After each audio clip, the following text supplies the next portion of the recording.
Assalamualaikum warahmatullahi wabarakatuh. Selamat berjumpa kembali dengan saya Fatma Lestari pada sesi toksikologi pelarut.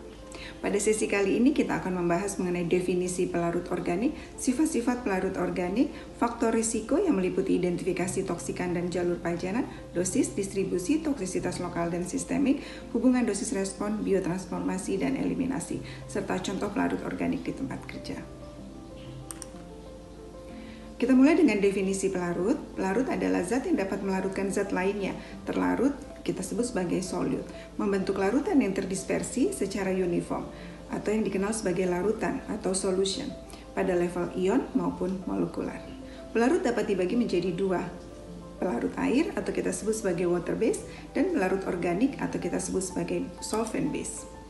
Mengapa pelarut digunakan di industri? Karena pelarut banyak kegunaannya atau keuntungannya, antara lain harga murah, banyak tersedia, karakteristik beragam, mudah larut dalam air seperti metanol, etanol, ada juga yang mudah larut dalam larutan organik yaitu normal heksana, normal pentana, serta adanya karakteristik mudah menguap.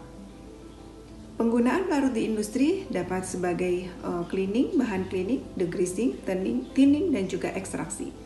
Jenis pelarut seperti antara lain yang banyak digunakan di industri, misalnya etanol, isopropanol, toluen, silen, solvent mixtures atau contohnya white spirits dan juga metanol serta heksana. Sifat pelarut organik yang pertama adalah kelarutan dalam lemak. Menentukan efisiensi sebagai pelarut. Menentukan efek kesehatan, sebagian pelarut organik mudah larut dalam lemak, berpotensi sebagai pelarut, anestetik, dan juga penghilang lemak atau defatting agents. Ini berhubungan dengan kemudahan larut dalam lemak. Sifat lainnya adalah kemudahan terbakar dan meledak. Kemudahan terbakar kita sebut sebagai flammability dan kemudahan meledak kita sebut sebagai explosiveness atau yang disebut dengan explosive limit. Pada gambar sebelah kanan ini adalah range atau kisaran flammability limit. Yang kita sebut sebagai UEL atau upper explosive limit adalah konsentrasi tertinggi suatu pelarut di dalam udara yang akan mudah terbakar.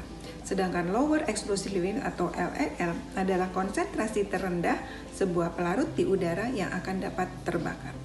Makin lebar kisaran LEL dan UEL, makin besar bahaya kebakaran. Di bawah ini adalah sebagai contoh metanol, LEL-nya adalah 6% dan UEL adalah 36% atau kisaran 30%, ini termasuk lebar. Kemudian karbon disulfida juga termasuk lebar, namun benzen relatif sempit. Kemudian yang juga menentukan adalah karakteristik kemudahan terbakar yaitu terkait dengan flash point. Flash point-nya di bawah dari 23 derajat Celcius, maka bahan tersebut, solvent tersebut sangat mudah terbakar.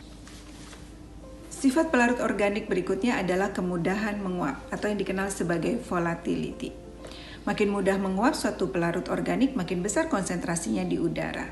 Sebagian pelarut organik merupakan pelarut yang mudah menguap, seperti misalnya contohnya benzen, toluen, metilen chloride, metil chloroform, yang banyak digunakan pada industri lem, pelarut, dan juga pada adesif dan cat. Ilustrasi berikut ini menggambarkan tentang tekanan uap atau vapor pressure. Makin tinggi tekanan uap, makin mudah menguap.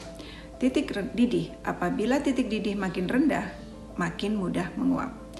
Salah satu jalur masuknya pelarut organik ke dalam tubuh manusia adalah melalui jalur inhalasi dan hal ini berhubungan dengan kemudahan pelarut untuk menguap. Salah satu contoh dari kemudahan menguap atau volatility adalah sebagai berikut. Sekelompok organik yang mudah menguap atau kita kenal sebagai volatile organic compounds, antara lain isinya adalah benzen, ethylene glycol, formaldehyde, metilen chloride, tetrachloroethylene, toluen, dan juga xylene. Tabel berikut ini menunjukkan berbagai sifat fisik dari pelarut organik, antara lain karbon disulfida, benzen, toluen, ortosilen, N-pentan, dan juga lainnya. Sifat pelarut organik berdasarkan struktur kimiawinya, di mana pelarut dapat dibagi menjadi 3 kelompok besar, yaitu alifatik, alisiklik, dan juga aromatik. Seringkali sifat toksiknya ini berhubungan dengan struktur dari kimiawi suatu sifat pelarut organik. Gugus fungsi yang ada bisa berupa halogen, alkohol, keton, glikol, ester, eter, asam karboksilat, amina maupun golongan amida.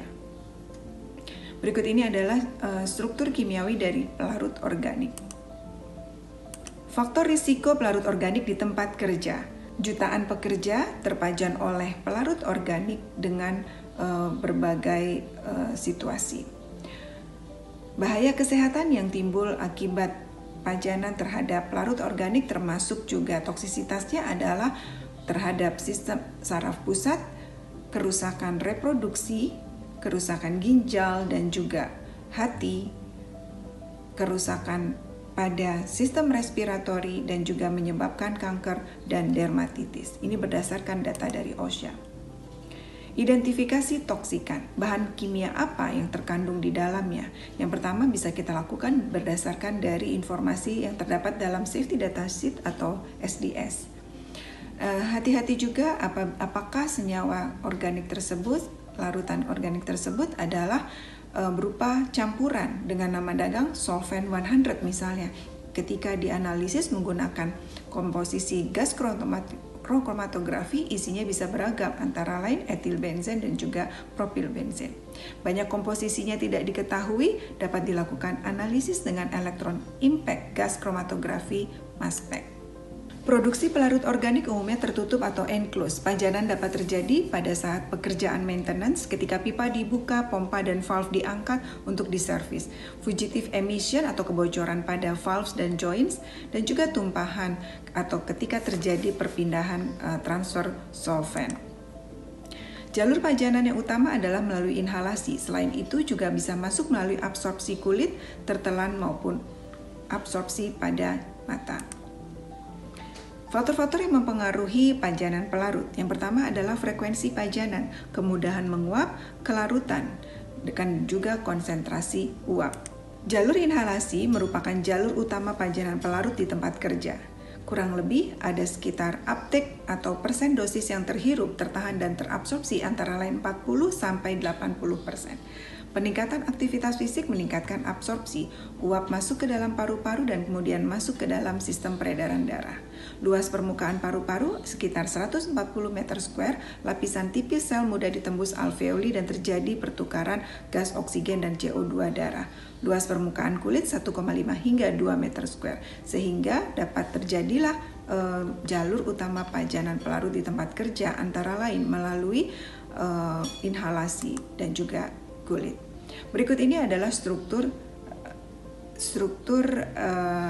saluran pernafasan dan juga sistem pernafasan yang ada di dalam tubuh manusia, di mana merupakan jalur pajanan utama.